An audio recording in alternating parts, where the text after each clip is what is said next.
The penny has just been canceled.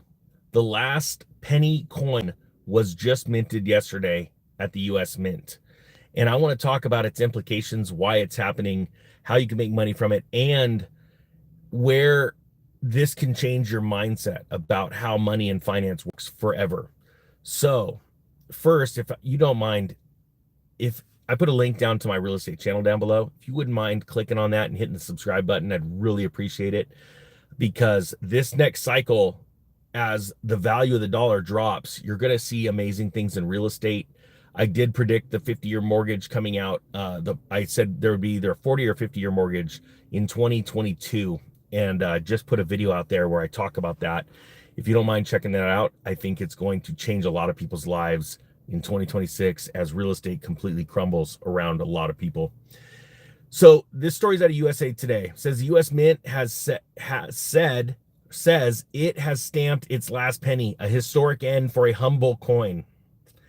Not the most humble coin well, I guess it is, because it was only worth 1 US cent, yet it cost well over 3 cents to make it.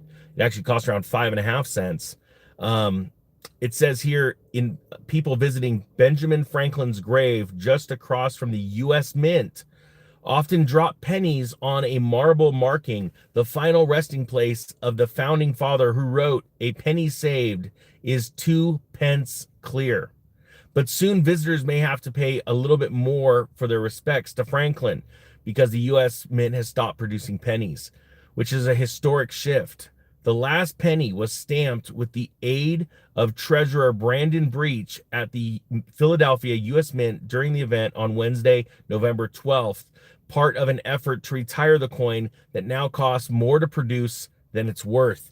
I want to remind you that a penny is mostly made of zinc. Even the zinc is more. We are losing value in our currency right before our eyes.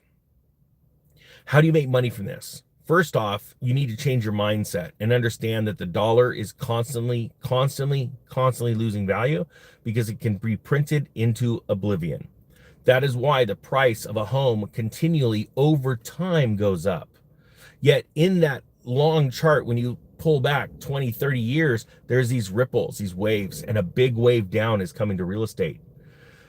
But the reason why real estate goes up is because people can use other people's money and leverage it without understanding that they're paying 2 or 3 times the value of that home. And that's about to get a lot worse with the 50-year mortgage. And it's going to force a lot of investors to buy up real estate when that mortgage product is rolled out, because there's only a certain amount of time before a bunch of people that are completely ignorant to finance rush in, and that's going to cause a massive boom in the price of homes. Now, let's back up to another way to make money. You need to go through all of your pennies, and you need to set aside the copper ones, dated 1982 and older. They're obvious, they look completely different. When you turn a roll of pennies on their sides, you have a bunch of shiny ones, you'll have a dark one. There's your copper one. Copper will continue to go up in price, especially as these trade wars sit where they are, okay?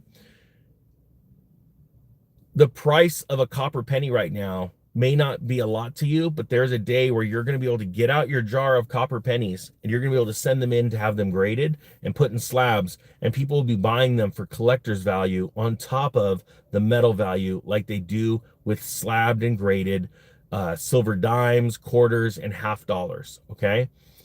So that's not a rush, make you money kind of thing. But there is a rush type of way to make you money when you change the way you look at money and its value. When you start to see, yeah, my paycheck is getting inflated away, what do you do to fight that? You go start a business or a side hustle. Or you start to say, hey, home prices on the long term will always go up, and it's about to explode higher because of a 50-year mortgage. You see, that's what happens to all governments when they're losing the purchasing power of their currency. They start to change the metals in their coins, right? They start to come out with more colorful currency. This was from The Wizard of Oz. That's what the whole book was written about, was about central banks and the creation and destruction of money, and how some people stand up to it, some people can see it, some people cower. That's why the horse of a different color would go around the circle inside of the Wizard of Oz, because the currencies are always getting more and more bright colored, more vibrant as they lose more currency uh, power or value, because they want people to first hold on to the old stuff and not cash it in, and they want people to still be attracted to the new stuff. And then when all reality hits, you find out that the whole thing's being run by a little old man, pulling strings behind a curtain, and the system is completely fragile. So what they do is they start to do that with the actual currency. Then they extend out loans, and they also extend credit. Once you start realizing this, you start to collect and hold on to things of value. Those are things that are created on this earth. Anything that God created, land, water, oil, anything that's on this earth has a finite supply, gold and silver, right? But over certain wavelengths, like I told everybody about, for everyone that's trading silver and that was buying physical silver, I said the top was coming in. I gave the 2 price points, said it was going to dip, and I wouldn't be surprised if they whiplash back up during this next 8 weeks. That's what's happening right now. My feeling is $61 tops on silver, $5,000 tops on gold. But when people are buying physical, it takes a lot of time and effort to go and sell it, and you usually lose on a percentage like that, on the buy and sell between shops. But I put that out there, and that's what's happening right now. Look, the government's open right now, and the Dow Jones is down, crypto's down, gold's up, silver's up a little bit. But in all reality, wouldn't you have thought, I'm just curious, type 1, if you would have expected the day that the government reopens, the markets be euphoric. Now, the Dow Jones is coming, it's barely off record highs, okay? But during an inflationary time, and I'm going to be straightforward with you. Look, I voted for Trump, but I don't like a lot of things he does, but boy, was he better than the opposition, right?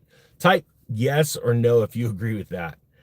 But he came out yesterday and he straight up lied. He said, hey, there's no inflation. That is so wrong. It's so stupid. I mean, it is stupid, because the inflation numbers come out at a positive number. They're still rising. Sure. Are they rising slower than they were earlier? Heck yeah. But man, there's still inflation. I don't need to be lied to by some guy sitting there trying to win him over. That's trying to win me over.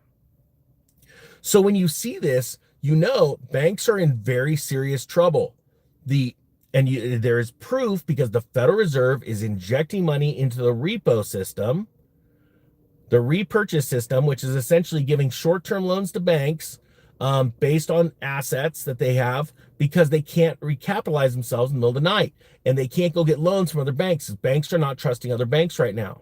You've got banks that are putting out stable coins and doing all this stuff. They are looking for alternatives to be as aggressive and competitive as possible to get more depositors, so that they can loan out more money and be more powerful. This is really happening. In January, you will see very bad news hit the markets based on the crash of October 10th in both the stocks and the crypto markets. All that bad news is going to flood, and you're already seeing in the stock markets forward guidance being lowered, okay? This is exactly what I said would happen. I'll start reporting on news stories over the next couple of weeks where you're going to see more and more guidance being cut, because they're trying to get their investors ready to not dump their stock in panic, okay? Is this doom and gloom? No, it's called facts. And how do you make money from this? You don't be part of that system. You sit back for a little bit, you let the chaos happen, and then you come in with your money and you buy up all the assets cheap, okay? You're going to see another run in crypto along with this run in precious metals up to the first year before this bad data comes out.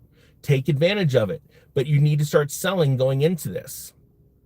I hope you got something out of this. To everybody that goes over to the other channel, the link's down below to my real estate channel, and hits the subscribe button. Thank you so much, because I'm going to start reporting a lot on other, I do every couple weeks, I put out a video on the real estate channel, and it's going to be very prevalent, because everybody's going to be racing to social media and to mainstream media about this real estate crash, that they're like, oh yeah, it's happening. And I'm seeing it everywhere I go.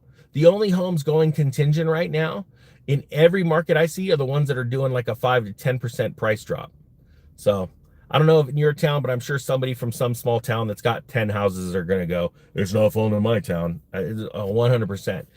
Tell me the town and then let everybody go look. So put the town that you're in and let everyone go look. And I guarantee you it's a super small rural town that has barely any homes anyway. Because I'm seeing the opposite. All the large metroplexes, that's being reported on, and even the suburbs of all of those places, they are all contracting now. Hopefully you got something out of this. Thank you so much for watching. The Ninja is out.